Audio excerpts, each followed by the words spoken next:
আল্লাহ পাক রব্বুল আলামিন সুলাইমান আলাইহিস সালামকে যে রাজত্ব দিয়েছেন তামাম দুনিয়ার বাদশাহী, হয়তো প্রশ্ন আসতে পারে তাহলে কি এটা দুনিয়ার বাহিরে ছিল নাকি উনি জানেন না যে সুলাইমান আলাইহিস সালামকে যে আল্লাহ দুনিয়ার বাদশাহী দিলেন একসাথে দেন নাই, পর্যায়ক্রমে 10টা 20টা 30টা রাষ্ট্রের আয়তন এইভাবে পর্যায়ক্রমে যাইতে যাইতে এক সময় তামাম দুনিয়ার রাজত্ব এসে যায়।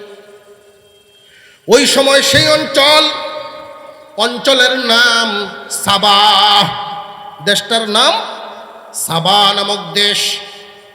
কওমে সাবা ওই জাতি বড় উন্নত জাতি, বিশাল নিয়ামতের ভান্ডার আল্লাহ এদেরকে দান করেছেন। এবার পাখিটায় তার গুণ, সেই দেশের গুণাবলী বর্ণনা করে আক্কেফের সাথে এখন বর্ণনা শুরু করে দিল। ইন্নী ওয়াজাদতু ইমরাআতান তামলিকুহুম ওয়া উতিয়াত মিন কুল্লি শাইইন ওয়া লাহা আরশুন আযীম وجدتها وقومها يسجدون للشمس من دون الله وزين لهم الشيطان أعمالهم فصدهم عن السبيل فهم لا يهتدون. ওগো আল্লাহর নবী, এত সুন্দর নিয়ামতের দেশ, সব আল্লাহর দেওয়া, কিন্তু এই দেশের মানুষ তো আল্লাহ চিনে না, ওরা আল্লাহর গোলামি করে না। আপনি তো শুধু বাদশা নন, আপনি তো আল্লাহর পয়গম্বরও, তাই আপনার কাছেই এই সংবাদ পৌঁছানো, আপনি ব্যবস্থা গ্রহণ করবেন। এত কিছু যে আল্লাহ দিলেন, কিন্তু আল্লাহর পরিবর্তে ওরা সূর্যের পূজা করে। রানী বিলকিস সহ তার দেশের সব মানুষ সূর্য যখন উদিত হয় তখন একবার সূর্যকে সেজদা দেয়। সূর্য যখন ঠিক দুপুরে মাথার উপর বরাবর আসে তখন আবার সেজদায় লুটায় পড়ে। সূর্য যখন ডুবিয়া যায় আবার তারা সূর্যকে সেজদা দিয়া বিদায় দেয়। এই জন্য এই 3 বেলা আমাদের শরীয়তে, আমাদের ধর্মে নামাজ পড়া নিষেধ করা হয়েছে। ওই সময় সেজদা দিবায় না, সূর্য পূজারীদের সাথে যেন তোমাদের সেজদার মিল হইয়া না যায়। ওক্তে যদি মিল হইয়া যায়, যদিও তোমার অন্তরে নাই, চিত্র সিনারি তো দেখা যায়, সময় মতো হইতেছে। খুব সাবধান। ওই জাতি আল্লাহর পরিবর্তে যে সূর্যের পূজা করে, শয়তানে এদের অন্তরে সূর্য পূজাটাকে এমনভাবে বসাইছে, তারা চিন্তা ভাবনা করে দেখছে, গবেষণা করে দেখেছে, সূর্য হলো সমস্ত সৃষ্টির মধ্যে সবচাইতে শক্তিশালী। ঠিক না বেঠিক? সমস্ত সৃষ্টি জগৎ নিয়ে গবেষণা করে সূর্যকে যখন শক্তিশালী তারা পাইল, শেষ পর্যন্ত এই সূর্যকেই তারা খোদা মানা শুরু করলো। কিন্তু সূর্য খোদা হইতে পারে না। কুরআনে আল্লাহ পাক আর একজনের চিন্তা ভাবনা তুলে ধরেছেন। সূর্য নিয়েই চিন্তা করেছিল, সৃষ্টি নিয়ে চিন্তা করেছিলেন ইব্রাহিম আলাইহিস সালাম। উনি এক এক দিন এক একটা ভাবতেন, আমার খোদাকে আমারে কে বানাইলো। এক পর্যায়ে এসে সূর্যকেই শক্তিশালী মনে হলো। হঠাৎ সন্ধ্যাবেলায় যখন সূর্য ডুবে যায়, উনার অন্তরে জাগ্রত হলো, না, সূর্য আমার খোদা হতে পারে না। সূর্য তো নিজেই ডুবে গেল, আমারে দেখবো কেমনে? আমার তো সৃষ্টিকর্তা এমনই একজন হবে যারে আমি দেখি না, কিন্তু আমারে হামেশা উনি দেখেন। মুহতারাম হাজিরিন, সুলাইমান আলাইহিস সালাম হুদহুদ পাখির জবানে এই কথাগুলো যখন শুনলেন, শুনেই সিদ্ধান্ত গ্রহণ করলেন, যদি সত্য হয়ে থাকে এদেরকে দাওয়াত দেওয়া আমার উপর জরুর। আর তুমি যে আমার যেই তত্ত্বটা এনে দিলা, অনুপস্থিত যে রইলা, এতে কোনো অপরাধ? উপযুক্ত কারণেই তো, বিশেষ কারণেই তুমি আসো নাই। তবে তোমাকে আমি এখন পরীক্ষা করব, আমি আমার দায়িত্ব পালন করব, তোমারও পরীক্ষা করব। দায়িত্ব পালন কি? যেই সংবাদ জানাইছো ওই জাতিকে আমি দাওয়াত দেওয়া দায়িত্ব। আর তোমাকে আমি পরীক্ষা করব আসলেই কি ঘটনা সত্য কিনা সত্য না। সুলাইমান আলাইহিস সালাম একখান চিঠি লিখলেন রানী বিলকিস বরাবর। সূর্য পূজা পাপ, সূর্য কোনোদিন আমাদের প্রভু হতে পারে না, সৃষ্টিকর্তা হইতে পারে না। দুনিয়ার চক্ষু দিয়া স্রষ্টা দেখা যায় না, দুনিয়ার চোখ দিয়া কি দেখা যায় না? স্রষ্টা দেখা যায় না। নিজের আত্মা কোন দিক দিয়ে আসা যাওয়া করে এটা কেউ কোনোদিন দেখছে? আপনারা একটু হা না কিছু কইয়েন। আত্মা কি কেউ দেখছে নি? আত্মাই দেখি নাই, তুমি তোমার নিজেকেই দেখো না। আয়না ছাড়া নিজের চোখগুলোই নিজের দেখা যায় না। যে চোখে নিজের দু চোখ দেখো না, কেমনে দেখিবে তারে? এই দেহের আত্মা আসা যাওয়া দেখিতে কেউ কি পারে? জান্নাতে যখন যাব আল্লাহকে দেখব। আল্লাহ আমাদের সেই হালত আল্লাহ আমাদের তকদির নসিব করেন, বলুন আমিন। জান্নাত হিসেবে কবুল করেন, আল্লাহুম্মা আমিন। মুহতারাম হাজির, চিঠি লেখা হয়ে গেল। হুদহুদ পাখির হাতে চিঠি দিলেন, যাও চিঠিটা নিয়ে দিবা, আচার আচরণ তোমার ঠিক রাখবা। কিসের আচার আচরণ? মানুষের জীবনে চলাফেরার ক্ষেত্রেও সামাজিক কিছু শিষ্টাচারিতা আছে।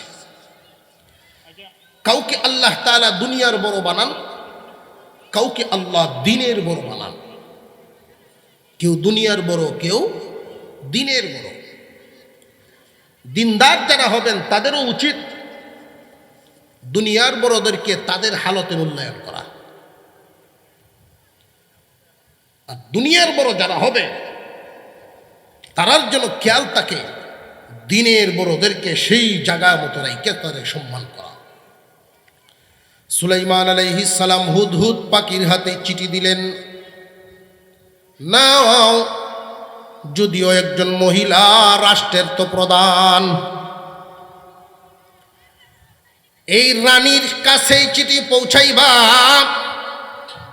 সাবধান, নবী সুলাইমানের দরবার থেকে যে তুমি যাচ্ছ এমন কোনো বাপ যেন তোমার ব্যবহারে না থাকে। কথা বুঝেন নাই? কেউ যদি এমপি হয় দেখবেন এমপির সাথে যারা ঘুরে এরা মন্ত্রীর পাওয়ার লয়ে ঘুরে। বুঝে আসছে না? সুলাইমান আলাইহিস সালাম বুঝাইয়া দিলেন, সাবধান, সে সম্মানী মানুষ, তার কাছে চিঠি পৌঁছায়া তুমি দূরে অবস্থান নিবা। এই চিঠির প্রভাব তাদের উপরে কি পড়ে, কি সিদ্ধান্ত গ্রহণ করে, শুধু এই প্রতিক্রিয়াটা দেখে তুমি চলে আসবা। সাবধান, কখনো বিয়াদবি করবা না। এই যে বিয়াদবি যে একটা অপরাধ, সামাজিকভাবে চলতে ফিরতে, বিশেষ করে আমি বর্তমান সময়ের যেই যুব সমাজের দিকে খেয়াল করি, আহারে অধপতনের দিকে যাচ্ছে জাতি। যুবক ভাইয়েরা খেয়াল করে শুনবেন, কেউ যদি বড় হইতে চায়, তার কাঙ্ক্ষিত লক্ষ্যে পৌঁছতে চায়, তার পিছনে বহু দুয়ার প্রয়োজন। আর এই দোয়াগুলো একটু একটু করে মানুষের অন্তর থেকে নিংড়ানো থাকে। ডিগ্রি পাশ করলো 10 জন, একটা চাকরির জন্য দরখাস্ত করলো, একজনের চাকরি হলো, বাকি 9 জনের হয় না। সার্টিফিকেটের দুর্বলতা যে না না, মূলে খুঁজে পাবেন যার হইল, তার পিছনে বড়দের, উস্তাদদের, পীর মুরব্বী, মা বাবা এদের দোয়া আছে। আচার আচরণ এমন এক দৌলত, মুহতারাম হাজিরিন, সুলাইমান আলাইহিস সালামের চিঠি নিয়ে হুদহুদ পাখি যখন গেল, সময়টা হলো তাদের এমন ঠিক দুপুর। পরিষদের লোকেরাও তৈরি হয়ে যাইতেছে সূর্য পূজার সময়। রানী বিলকিসও তৈরি হচ্ছে, দুপুর বেলায় সূর্যকে তারা একসাথে পূজা দিবে অফিসিয়াল। ঠিক এই সময় সুলাইমান আলাইহিস সালামের পক্ষ থেকে হুদহুদ গিয়া রানী বিলকিসের সামনের টেবিলে যখন চিঠিটা রাখলো, চিঠি দেইকাই রানী বিলকিস প্রথমেই অবাক হয়ে গেলেন। এই পর্যন্ত রাষ্ট্রপ্রধান এক দেশ যদি আরেক দেশে কোনো চিঠি পাঠায়, মানুষ দূতের মাধ্যমে পাঠায়, কেমন বাদশায় পাঠাইল? পাখি দূতের মাধ্যমে। পাখি মানুষের এই রকম দায়িত্ব পালন করতে পারে, এটা কি সাধারণ না অসাধারণ? রানী বিলকিসের ঠিকই বুঝে আসছে, যারে প্রাণীরায় মানে অবশ্যই সাধারণ কোনো মানুষ না। মুহতারাম হাজিরিন, চিঠি যখন পড়লো, চিঠিটা পড়ার পরে রানী বিলকিস কি জবাব দিয়েছিলেন, মহান আল্লাহর কাছে এতটাই ভালো লাগছে, আল্লাহ খুশি হইয়া আয়াত বানায় তো নাজিল করলেন, রানী বিলকিসকে হাদিয়া দিলেন। আল্লাহর পক্ষ থেকে রানী বিলকিসকে পুরস্কার দান করে দিলেন, আমার নবীর দেওয়া চিঠিকে তুমি যেই মূল্যায়ন করেছ, আমি আল্লাহ খুশি হইয়া তোমারে ঈমান নামক হাদিয়া দিলাম। একজন আর একজনরে যদি দাওয়াত দেয় কোনো আমলের, এই দাওয়াতটা এমন ভাবে যেন গ্রহণ করে, দাওয়াতকারীর সাথে এমন আচরণ করে উনি যেন খুশি হন। যদি দাওয়াত দেওয়ার কারণে উল্টা আচরণ করে, তাহলে মহান আল্লাহ বড় নারাজ হন। ভাই নামাজটা পড়ুন কয় না একজন একজন। এই ক্ষেত্রে আমাদের কি করণীয়? ভাই দাড়িটা রাখেন, যাচ্ছে হাই তো বা হইতেছে, এমন ভাবে আপনি আচরণটা বা জবাবটা দিবেন, আপনার কমতিটা যদি একজনে ধরে দেয়, আপনার ভুলটা যদি একজনে ধরে দেয়, তাহলে নিজেকে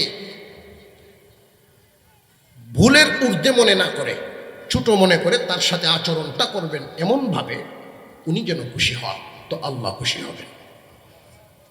আর যদি আপনার আত্মসম্মানে লাগে, সলিমুদ্দিন হুদ কলিমুদ্দিন আমার দাঁড়িয়ে কথা কয়, আমি কেডা হের বাপ এনে চিনি, এতে কিতা চিনল? দাওয়াত দিছে নামাজের, উল্টা আরো তোর বাপসা চারের নামাজ পড়াবে দাদা। বোঝা গেল রাগ হয়েছে না? আরো মুসা আলাইহিস সালাম যখন ফেরাউনকে দাওয়াত দিল, ফেরাউন রাগ দেখাইল, কত বড় সাহস আমারে দাওয়াত দেয়। বুঝে আসতেছে? মুহতারাম হাজিরিন, সুলাইমান আলাইহিস সালামের দাওয়াত চিঠির মাধ্যমে পাইলেন, তাও সরাসরি না। ওই চিঠি রানী বিলকিস পাইয়া উনি ওনার পরিষদকে উদ্দেশ্য করে যেই কথা বলেছিলেন, ওই কথাটাকেও মহান আল্লাহ আয়াত বানায় নাজিল করেন। ক্বালাত ইয়া আইয়ুহাল মালা, ইয়া আইয়ুহাল মালাউ ইন্নী উলকিয়া ইলাইয়া কিতাবুন কারীম। হে আমার পরিষদ, এই মুহূর্তে আমার সামনে এক সম্মানিত মর্যাদাবান চিঠি হাজির হয়ে গেছে। এই চিঠিটাকে সাধারণ চিঠির মধ্যে তালিকায় নেন নাই, শামিল করেন নাই, অসাধারণ হিসাবে রাখছেন। সম্মানী চিঠি আসছে আমার পরিষদ, তোমরা মনোযোগ দিয়ে শোনো। সম্মানী বলার যত কারণ, এর মধ্যে এক নাম্বার কারণ, স্বাভাবিক রাষ্ট্রদূতদের মতো করে চিঠি পাঠান নাই, অস্বাভাবিকভাবে পাঠানো হয়েছে। 2 নাম্বার কারণ ছিল লেখার পদ্ধতি। দুনিয়ার জমিনে যত দরখাস্ত আমরা দেখি অফিসিয়ালি, বর্তমানে যেই সিস্টেম চালু আছে হয়তো লন্ডনের ব্রিটিশ সিস্টেম নইলে আমেরিকান সিস্টেম। ইসলামী সিস্টেম হলো নিবেদক যিনি পাঠান ওনার নাম থাকবে আগে, কিন্তু আমাদের দেশের দরখাস্ত লেখার নিয়ম হইল পাঠান যিনি ওনার নাম থাকে নিচে। এটা ইসলামী নিয়ম না। ইসলামী নিয়ম হলো কার পক্ষ থেকে আসছে নামটা থাকবে আগে। কারণটা কি? কারণ হলো যেই ব্যক্তিটা আপনারা চিঠিটা দিবেন তার নাম যদি আগেই পড়া হয় তাহলে চিঠির ওজন ব্যক্তির সাথে মিলে যায়। চিঠিটা কার পক্ষ থেকে আসছে ওইটা যদি আগে দেখেন তাহলে সেই অনুযায়ী মূল্যায়ন হবে। মেম্বারের পক্ষ থেকে চিঠি আসছে, মেম্বারের যেই পরিমাণ ওজন চিঠিটারও সেই পরিমাণ ওজন। চেয়ারম্যানের পক্ষ থেকে যদি আসে তার মূল্য যেই পরিমাণ চিঠির মূল্য সেই পরিমাণ। ঠিক না ঠিক? চিঠির লেখার ধরন হলো সম্মানী বলার 2 নাম্বার কারণ। 3 নাম্বার কারণ হলো নবী সুলাইমান আলাইহিস সালাম সূর্য পূজা অপরাধ নবীওয়ালা দাওয়াতের মাধ্যমে চিঠির ভিতরে বুঝায়া দিলেন। এক আল্লাহর উপর ঈমান আনার দাওয়াত দিলেন। 4 নাম্বার কারণ হলো আয়াতের শেষে উনি বললেন চিঠির শেষে আল্লাহ তাআলু আলাইয়া ওয়াতুনি মুসলিমিন। হে রানী সাবধান, আমার বিরুদ্ধে অবস্থান নেওয়ার মতো দুঃসাহস করবা না। আমার বিরুদ্ধে বিরুদ্ধাচরণ করার মতো দুঃসাহস না করে আত্মসমর্পণ করো। আত্মসমর্পণ বলতে আমরা এখানে যারা আছি সবাই কিন্তু আত্মসমর্পণকারী। আমরা সবাই যে মুসলিম এই পরিচয় দেইনি না দেই না? আমরা সবাই আত্মসমর্পণকারী। আল মুসলিম, মুসলিম শব্দের অর্থই আত্মসমর্পণকারী। আমার নিজের কোনো মতামত নাই, সব ইসলামের মত। মুসলিম শব্দের অর্থ কি? আমরা তো মনে করি ইসলাম অর্থ শান্তি, ইসলাম অর্থ শান্তি। যে না, এই শব্দটা ভুল ব্যাখ্যা শেখানো হয়েছে। ইসলাম শব্দের অর্থ হলো আত্মসমর্পণ। ইসলাম যদি গ্রহণ করো আগে নিজের আত্মমর্যাদা সব থইয়া আইসা ইসলাম গ্রহণ করো।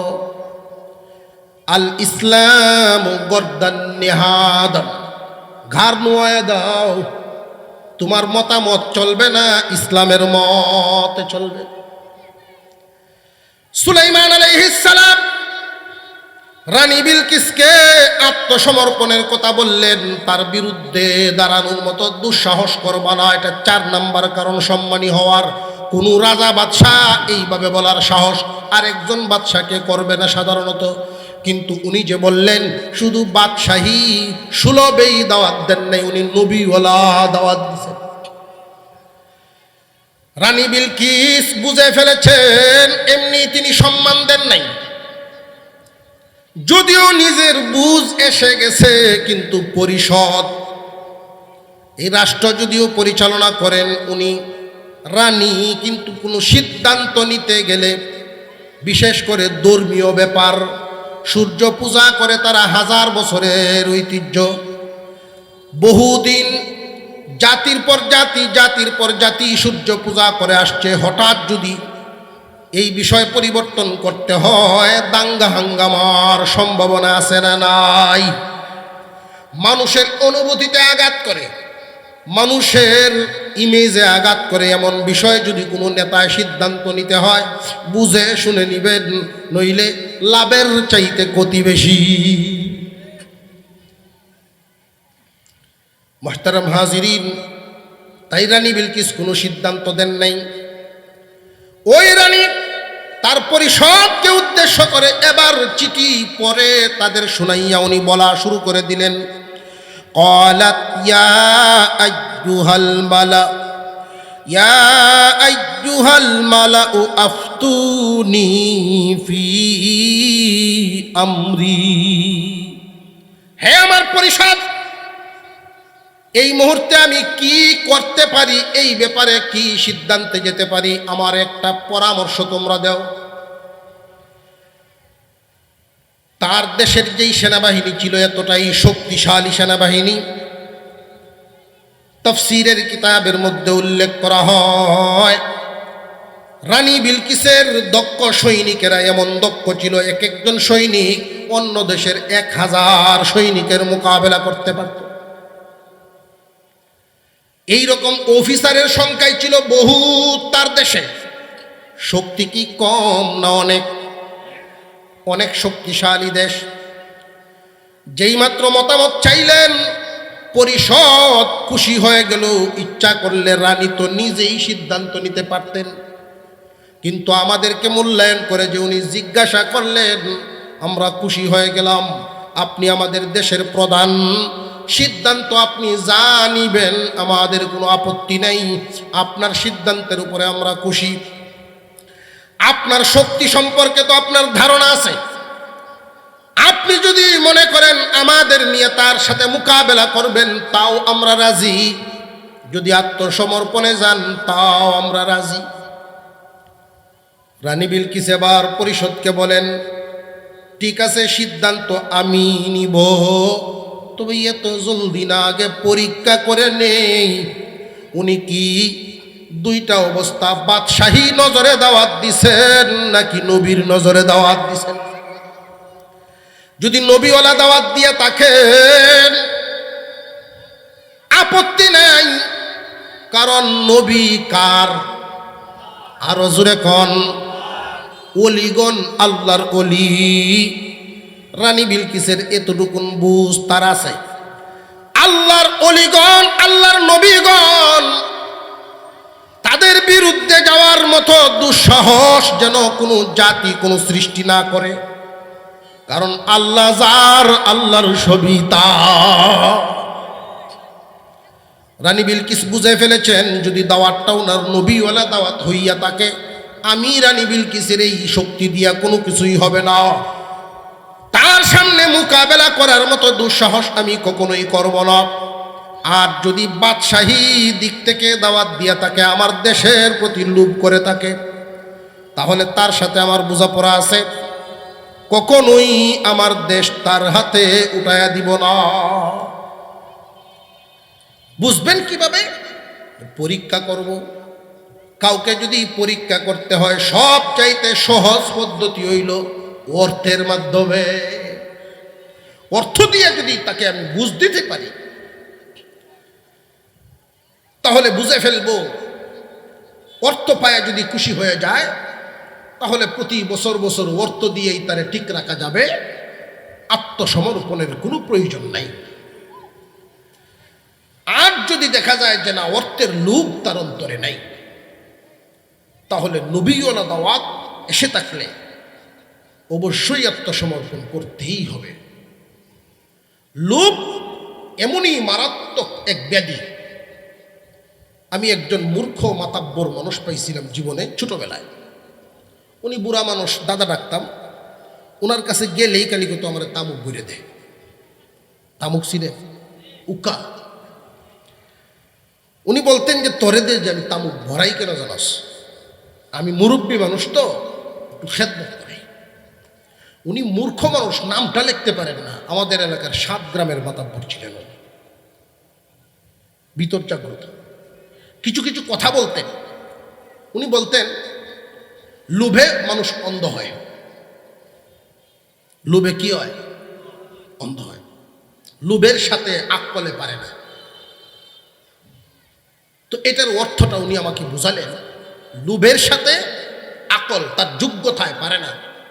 কারোর ভিতরে যদি লোভ ঢুকে যায়, যোগ্যতায় তারে ক্ষতি থেকে বাঁচাতে পারবে না, ধ্বংসতার হবে। আর লোভ ঢুকে গেলে মানুষটা অন্ধ হয় কিভাবে? লোভে তারা এমন অন্ধ বানায়, বুনের ওয়ারিশ মেরে খাবে দেখবে না, মানুষের মাল খাবে দেখবে না, হালাল হারাম দেখবে না, লোভের কারণে। আর লোভে পড়লেই মানুষ নীতি হারায়। কুরআনুল কারীমে উম্মতে মুহাম্মাদের দলের লোকের বৈশিষ্ট্য বর্ণনা করা আছে যে তারা অন্যায়ের সাথে আপোষ করবে না। অন্যায়ের সাথে আপোষ করে মানুষ দুই ভাবে, একটা হলো অন্যায়ের সাথে মানুষ আপোষ করে দুই কারণে, একটা হলো লোভের কারণে। প্রথমে লোভ দেখায়া মানুষকে নীতিহারা করতে চায় অন্যায়কারীরা। যদি লোভে না পড়ে, দুই নাম্বার ভয়ে ফেলায়। লোভের কারণে আর না হয় ভয়ের কারণে, দুই কারণে মানুষ নীতিহারা হয়ে যায়। রানী বিলকিস সিদ্ধান্ত নিলেন তারে পরীক্ষা করব। যদি আমি পরীক্ষায় দেখি যে সে কোন লাইনের, সেই অনুযায়ী সিদ্ধান্ত গ্রহণ করবে। একটা টিম তৈরি করলো, একদল লোক পাঠাইল রানী বিলকিসের পক্ষ থেকে নবী সুলাইমান আলাইহিস সালামের দরবারে। একটা স্বর্ণের লাঠি, স্বর্ণের একটা বাটি, স্বর্ণের কিছু ইট, স্বর্ণের সামানপত্র দিয়ে একদল পাঠানো হলো। যাও, এই উপঢৌকন উপহার পাইয়া যদি বাদশাহ খুশি হইয়া যায়, বাদশাহ সুলাইমান যদি উপঢৌকন পায়া খুশি হয়, তাহলে বুঝবো লোকটা লোভী। আমার দেশে যে নিয়ামতে ভরপুর, মাঠ ভরা ফসল, নদী ভরা মাছ, নাজ নিয়ামতে ভরা, এইগুলোর প্রতি তার কুনজর পড়ছে। আর যদি দেখি যে না, এইগুলো নিয়া তার কোনো খেয়ালেই নাই, এরকম কোনো লোভ লালসাই নাই, তাহলে বুঝবো উনি বাদশাহী নজরে দাওয়াত দেন নাই, উনি নবীওয়ালা দিক থেকে দাওয়াত দিছেন। যেহেতু তৌহিদের আলোচনা, আল্লাহর ইবাদতের আলোচনা। এই মানুষগুলো যখন স্বর্ণের সামানপত্র নিয়ে, আসবাব নিয়ে রওনা দিছে, হুদহুদ পাখিটা উড়াল দিয়া গে আইসা খবর পৌঁছায় দিছে একদল মানুষ স্বর্ণের উপঢৌকন নিয়ে হাজির হবে। আল্লাহর পয়গম্বর উনার জিন বাহিনীকে ডাকলেন, রে আমার সেনাবাহিনী, তোমরা এক কাজ করো, আমার বাড়ির মূল